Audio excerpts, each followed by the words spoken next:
Hello, fourth graders. This week, the picture that I'm going to show you how to draw is a beautiful fairy picture. Just like that. It is quite a tricky one. It has some challenging moments, especially getting the body of the fairy right can be quite tricky.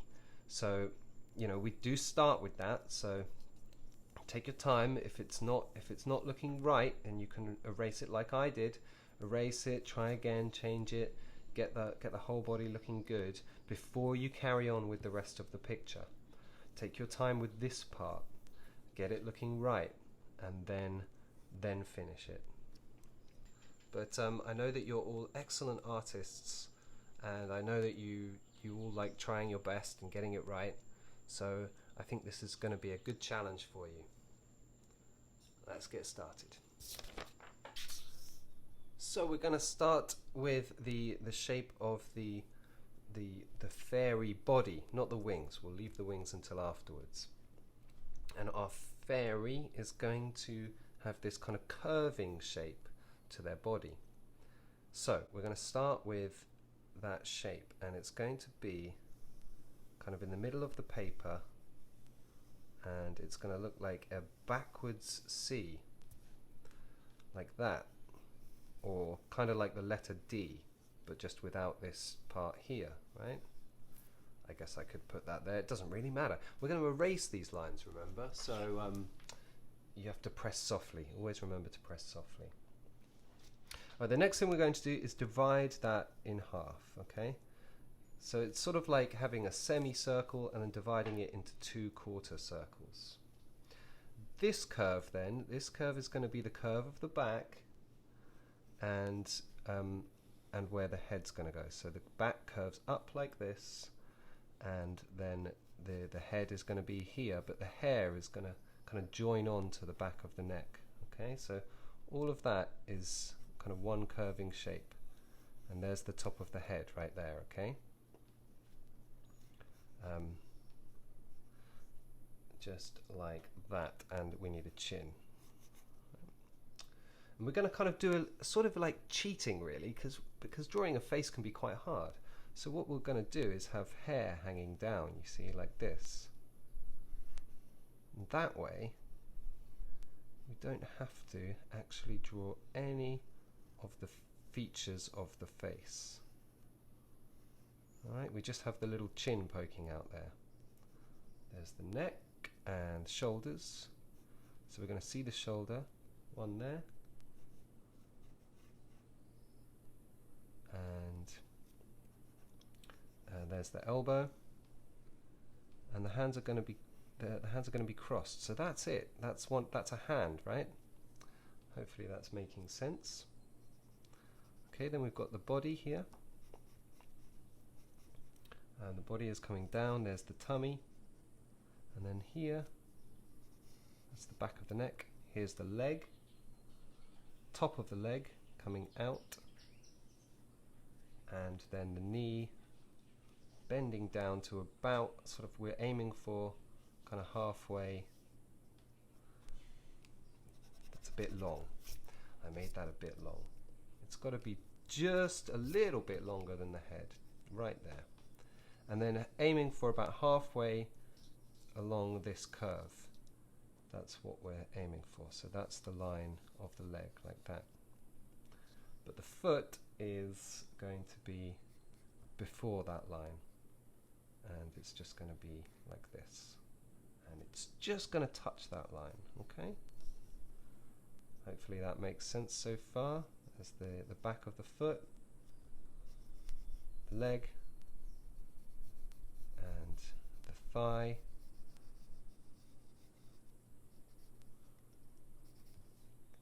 and we're going to cover the body with a kind of raggedy dress like that, fairy dress. So the fairy's kind of all tucked up. Now the back leg, the leg behind, comes down like this, And the knee is kind of hidden behind that foot. Comes down straight.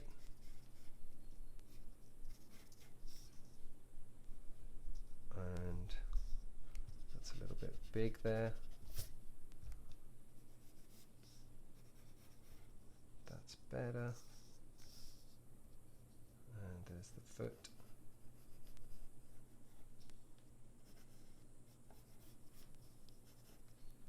There we go. So you can see I'm changing it as I go so that it kind of makes sense. Erasing the lines and changing them a little bit.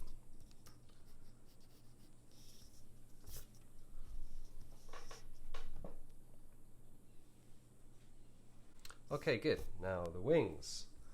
First wing is going to be the biggest and take up the most space, and it's going to curve from the back with a bit of a curve like that, kind of going up first and then back, like a very, very smooth S, like an S, a letter S that's been flattened.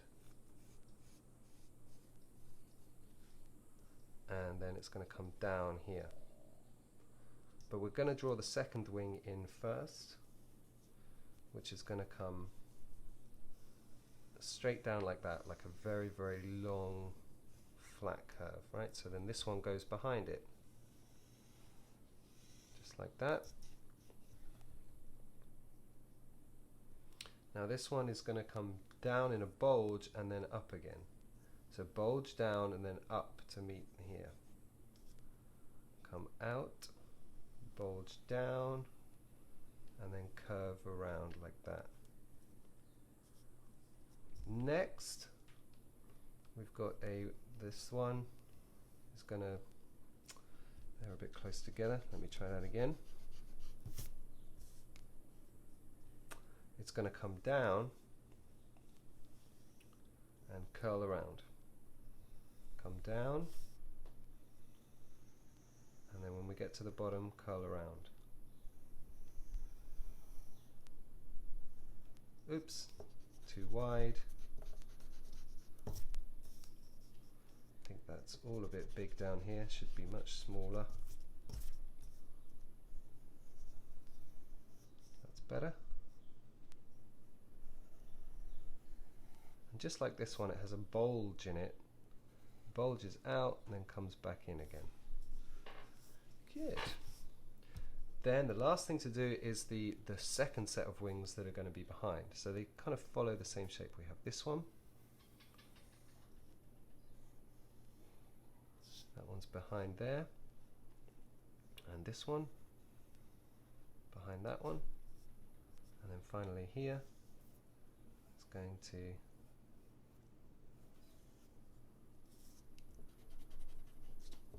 the bottom wing.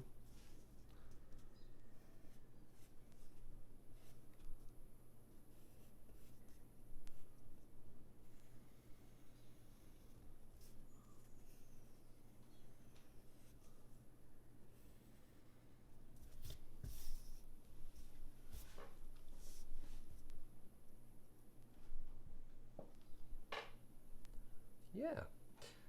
Patterns on the wings. Well, for your patterns, you can do whatever you like. They could be like swirling patterns or zigzag patterns. I would definitely recommend looking on the internet at butterfly wing patterns. You just do a search for butterfly wings or butterfly wing patterns and look at all the different patterns that you can see, and then try and copy them. I like the ones that look like they've got an eye, so I'm going to do like these kind of eye shapes on these wings, and then sort of like something like that maybe.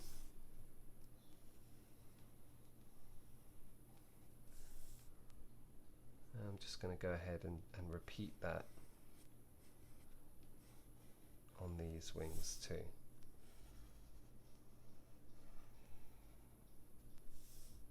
Yeah, that's going to go like that.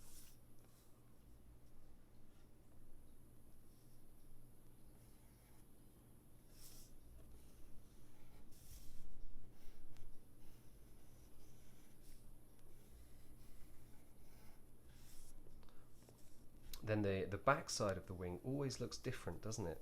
So that's going to be, I'm going to leave that one for now and do a different colour. Great. Next thing to do is go around with black marker, and I'm going to do the wings first this time with the thick marker.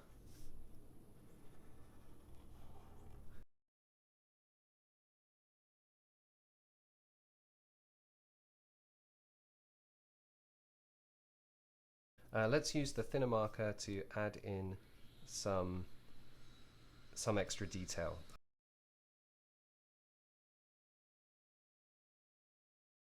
Finally, with this thinner marker, I'm going to use the lines of the marker to show shadow. So the place I'm going to do this first is here on this leg that's behind the other one, and I'm going to do this with these lines like this, and then going the other way.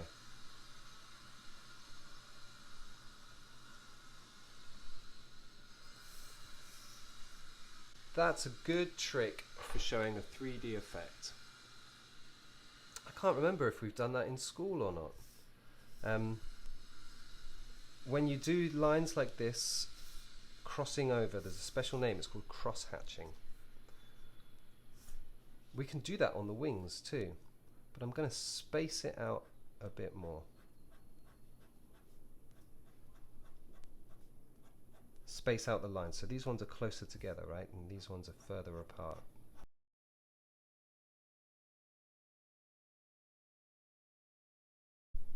Next thing to do is to erase all of the pencil carefully. So here's our finished fairy. Well, finished with the black marker, that is. Next thing to do is to add colour. You can use coloured markers or coloured pencils, or a combination of both. Remember back in school when we did those drawings with a combination of both? Do you remember how we did that? We used a marker first to add texture, and then we used a colour pencil on top, and I think that would look great for a picture like this.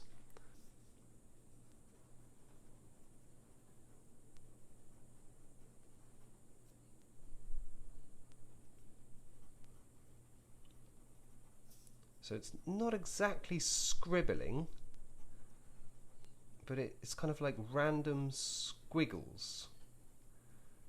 There's a difference between a scribble and a squiggle. You heard it from me.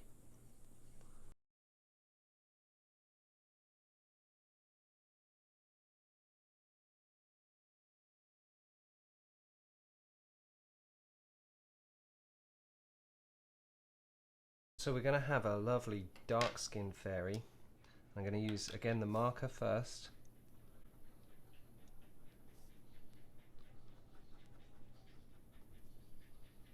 And carefully using lines, especially here where it's darker, and then where it's lighter we can space the lines out a bit more. So on the leg, see how the lines are more spaced out.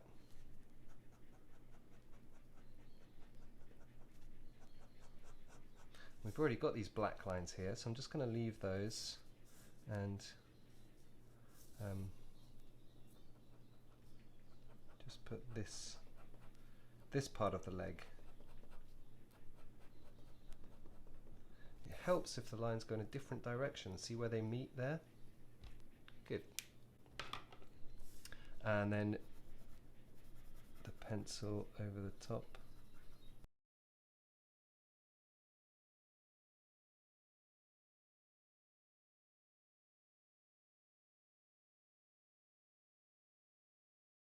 So there we go, the finished fairy. I kind of liked her having white hair. I don't know why. Of course, you can have any colour hair you like. You can have any colour skin you like, or any colour dress, or any colour wings and patterns you like. I think just a couple more things to say is that very often in nature, when we look at butterflies, we see the back side of the wing being much less colourful. So that's why I chose to do it brown like that. I love the way that this works with these squiggles and then the pencil over the top. I think I'm very pleased with that. But I'm not really, I don't really like these patterns so much. If I could go back and change it, I would. I don't like the way those colours are separated there. Sort of doesn't look much. It doesn't look very like a natural pattern to me. But never mind. I don't mind. I still like my picture. I'm going to finish it with one last thing, and that is a bit of background colour, a colour that I haven't used, and just very lightly, just around the body of the fairy, just kind of shade a bit of colour. I'm not going to do the whole page. I'm going to just sort of fade it out. You see what I mean?